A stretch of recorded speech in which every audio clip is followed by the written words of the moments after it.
Ciao amici, buongiorno. Il video di oggi non ha assolutamente alcuna pretesa. È sabato e siamo da soli, io e il mio pupo. Volevo portarvi con noi e farvi vedere magari qualcosa di particolare, eccetera, ma è la stagione dei pollini e io sono altamente allergica.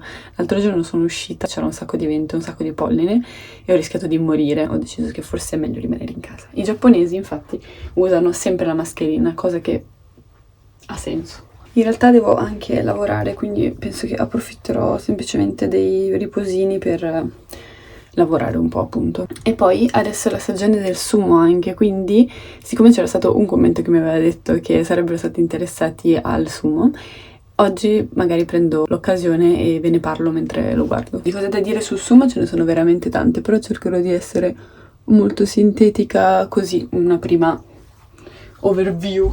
Argomento capelli, c'era un commento che mi chiedeva sui miei capelli, come li tengo, e in realtà sto quasi pensando di tagliarli tipo così, perché richiedono troppe attenzioni. L'acqua in Giappone, almeno a me, li fa secchissimi. Poi il clima d'inverno è veramente, cioè secco è dire poco, ed estate c'è un'umidità che vi lascio solo immaginare, e quindi vi lascio immaginare questo tipo di capelli cosa non diventa con l'umidità. Ve lo farò vedere nei prossimi video quest'estate. Tra l'altro qua tutte le mamme io le vedo con i capelli molto corti, soprattutto quando ne hanno più di uno di pargoli. Adesso li ravviviamo un po' così, cioè devono essere innaffiati come le piante. In generale comunque in Giappone va moltissimo il capello corto, ho notato, cioè proprio ce l'hanno qua. Questo è il taglio classico. Invece vedo ogni tanto le ragazze del liceo che ce li hanno molto lunghi. Poi ho trovato questo olio che è un olio di camelia, mi sembra, 100% naturale, e questo qua devo dire che funziona bene per idratare i miei capelli. Quindi questo è un po' il refresh, però diciamo che di solito uso sempre il ferro per arricciarli e per metterli un po' in ordine.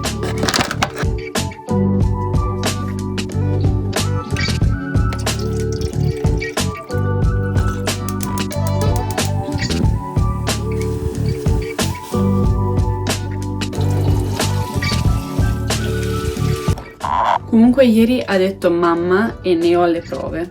Ecco voi il video. Mamma.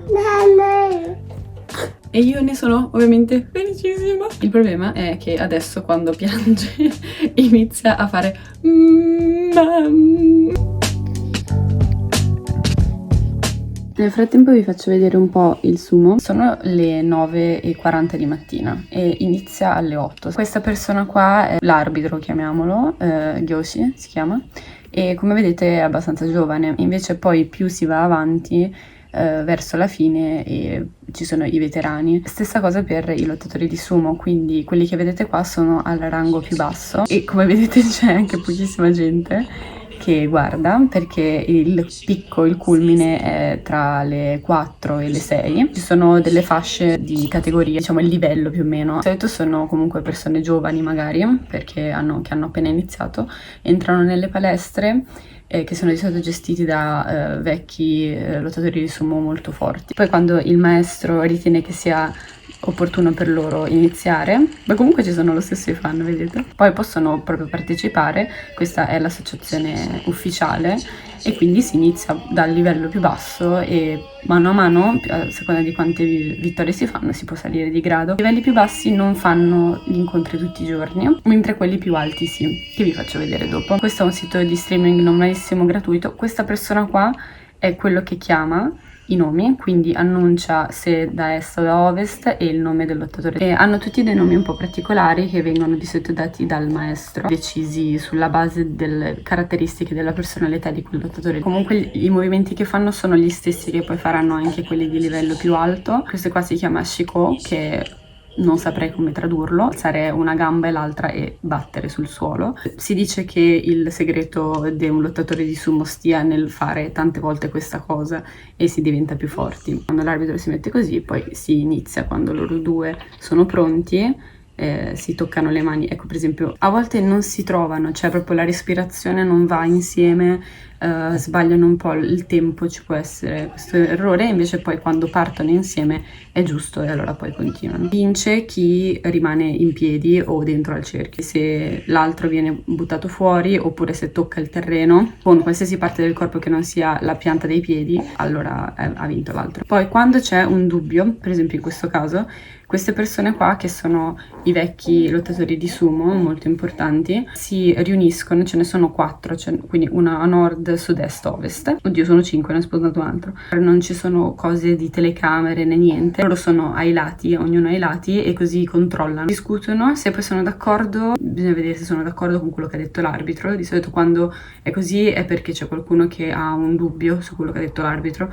Se poi invece non riescono a essere d'accordo, non si capisce bene o sono tutti quanti molto indecisi, allora in quel caso lo fanno rifare. È un po' raro. Quindi questa è una preview, poi dopo vi faccio vedere il dopo sulla TV nazionale in HD. Mamma. Sì. Manca una sillaba.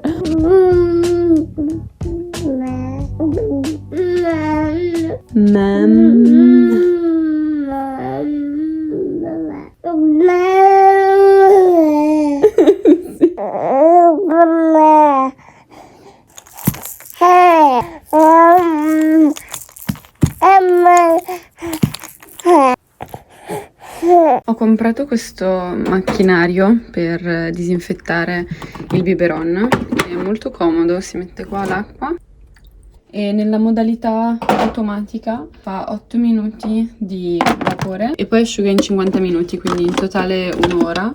È molto comodo perché non devi fare niente. C'ha questo piccolino per le cose piccole e questo alto invece per le bottiglie eccetera, e questa qua è la modalità così e non devo fare niente. Ta-da!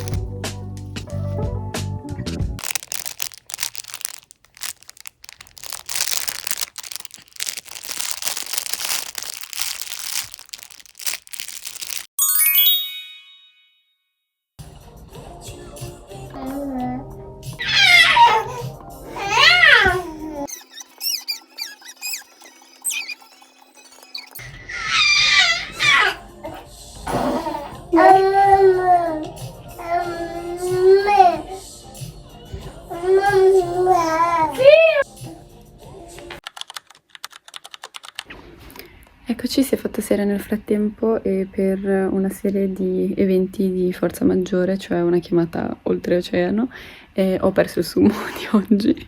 Quindi la spiegazione ve la faccio domani, che è domenica, perché il sumo c'è solo fino alle 6. Devo farvi vedere però anche quando entrano tutto quanto, quindi dalle 4. Quindi domani vi faccio questo, lo metto alla fine del video per chi è interessato. La nostra giornata è proceduta normalmente, ho lavorato nei momenti di pisolino suoi, anche adesso sta dormendo. Ho ordinato dell'indiano da Uber Eats. Penso che passerò le prossime ore guardando il live action di One Piece. Sono una grande appassionata di manga ed anime e mi sta molto piacendo come hanno fatto l'adattamento a serie TV. Il mangaka stesso, il creatore di One Piece, è stato dietro tutto, anche il cast e tutto quanto, quindi è fatto molto molto bene. Mi mancano solo 2 puntate perché erano solo 8 e quindi guarderò quelle e basta, ci rilassiamo così questa sera. Grazie per essere stati con noi in questo video senza pretese e dopo vi metto la spiegazione del sumo.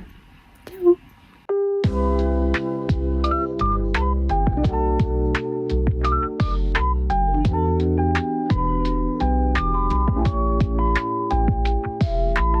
Allora, sono quasi le 16 e sono appena entrati i lottatori da questa parte e da questa parte, quindi da est e da ovest. Per le prossime 2 ore, quindi fino alle 18, è il rango più alto, quindi i lottatori più forti. Questo che vedete qua viene detto Yokozuna, quello più forte di tutti. Per diventare Yokozuna è molto difficile perché bisogna essere prima Oseki, che è il titolo più alto prima di Yokozuna, e vincere 2 volte di fila. Per diventare Oseki bisogna vincere più di 11 volte, 3 volte di fila. Contate che ogni incontro stagionale tengono 15 incontri per 15 giorni, quindi un incontro al giorno, e si verifica tutto ciò solo nei mesi dispari.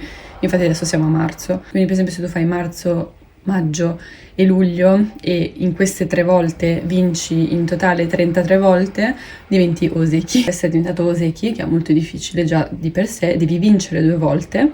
Ovviamente vince chi ha vinto più volte in tutti i giorni, poi si diventa Yokozuna. Questa è una cerimonia che fanno tutti i giorni. Di solito di Yokozuna è normale che ce ne sia uno, perché comunque è molto difficile diventarlo. Invece in questo momento ce ne sono 2, addirittura sono tutti e 2 molto giovani. Mi sembra che lui abbia tipo 25 anni o 26 e idem l'altro. Questi poi che vedete qua, che quando entrano hanno addosso questa specie di telo qua, sono gli sponsor. Poi ogni volta si tiene in un posto diverso. Per esempio adesso sono a Osaka, fanno di solito Tokyo, Osaka, poi magari Nagoya, Fukuoka nel Kyushu, quindi vanno un po' in giro di città in città. E nei mesi pari non è che non fanno niente i lottatori, ovviamente si allenano e anche vanno in altri posti in cui non si tengono gli incontri ufficiali per esercitarsi, e così si ha l'opportunità di andarli a vedere anche se non sei di una di queste città. Di questo NHK, quindi della TV nazionale giapponese, questo è l'incontro di ieri, c'è anche la spiegazione, la telecronaca in inglese, il che è utilissimo secondo me, perché nel momento in cui spiegano che cosa succede, su questa NCK vengono sempre degli ospiti come dei vecchi lottatori di sumo molto forti, ed è interessantissimo perché proprio spiegano tecnicamente cosa succede, come avviene, come ha fatto a vincere, secondo quale tecnica, eccetera, il che è molto utile perché nel momento in cui si vede l'incontro, che durano veramente pochi secondi, per un occhio non allenato o comunque per una persona non esperta è molto difficile capire cosa è successo. Questi qua invece sono i nomi dei lottatori. L'incontro è tra questo e questo, dove c'è il puntino rosso è quello che ha vinto. Questi kanji, questi ideogrammi vengono scritti dall'arbitro Yoji. È un tipo di scrittura molto particolare ed è fatto tutto a mano ancora. Questa esatta scrittura qua. Questo qua è il banzuke che viene distribuito ogni volta prima che iniziano la stagione degli incontri, e qua ci sono tutti i nomi dei lottatori di sumo che parteciperanno e il loro rango. Sono scritte a mano, è proprio uno stile particolare di scrivere gli ideogrammi. Qua ce l'ha dato il proprietario di un locale dove fanno chanko, che è la nave classica dei lottatori di sumo. È molto particolare, soprattutto molto difficile ottenerla, quindi ne siamo molto fieri. Appunto su questo tipo di scrittura avevo visto in un programma in cui intervistavano uno di questi arbitri che scrivono, e diceva che c'è proprio un significato, che è quello di riempire tutti gli spazi, come dire abbondanza e soddisfare gli spettatori. Per queste cose tradizionali giapponesi ci sono sempre dei significati che sono nascosti, un po' difficili per noi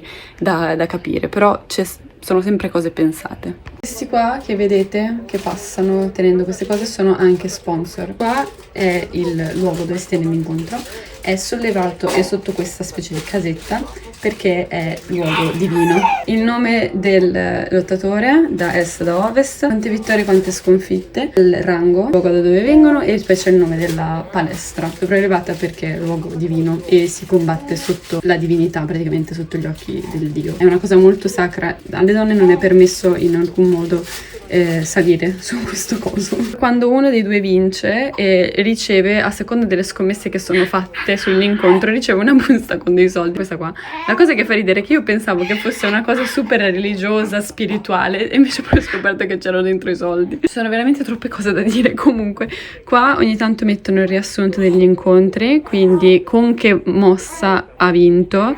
Qua di mosse ce ne sono infinite, non so se esiste qualcuno che le sa tutte. Sono sempre i 2 nomi dei lottatori, e qua ci sono quante vittorie e quante sconfitte. Poi c'è tutta una serie di rituali che fanno prima di iniziare, ripetono 3 volte, e quando l'arbitro si mette in questa posizione vuol dire che stanno per iniziare. Devono mettere tutte e 2 le mani giù o comunque devono essere sintonizzati.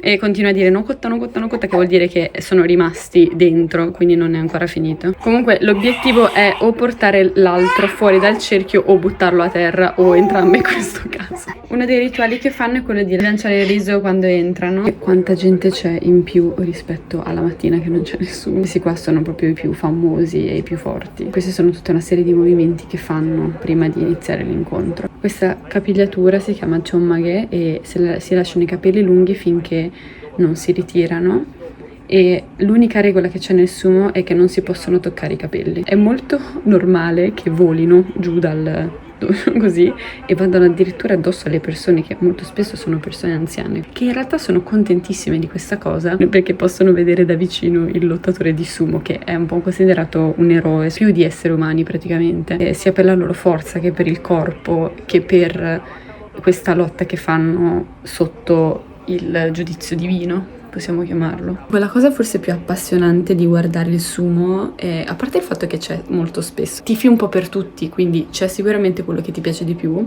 però è bello vedere tutti quanti come se la cavano, com'è l'andamento, perché se perdi tante volte si va giù di rango, oppure se ci si fa male e quindi bisogna per forza assentarsi, non si possono fare gli incontri, in quel caso proprio, cioè, si scende un sacco di livello. Pensate che lo Yokozuna precedente era abbastanza a livelli proprio alti, si è fatto male e ha ricominciato da zero ed è tornato fino a su e è diventato Yokozuna, quindi c'è tipo una leggenda. Comunque, come dicevo prima, ci sono veramente tantissime cose da dire, non so neanche dove iniziare, infatti penso sia un po' confusionario, però cerco di darvi informazioni in base a quello che vedo. Quindi queste sono un po' le informazioni generali per un primo approccio verso il mondo del sumo, e se doveste avere delle domande, qualcosa in particolare, chiedetemi pure nei commenti eccetera, e magari poi faccio un video a parte proprio solo sul sumo. Grazie per averci guardato e ci vediamo nel prossimo video.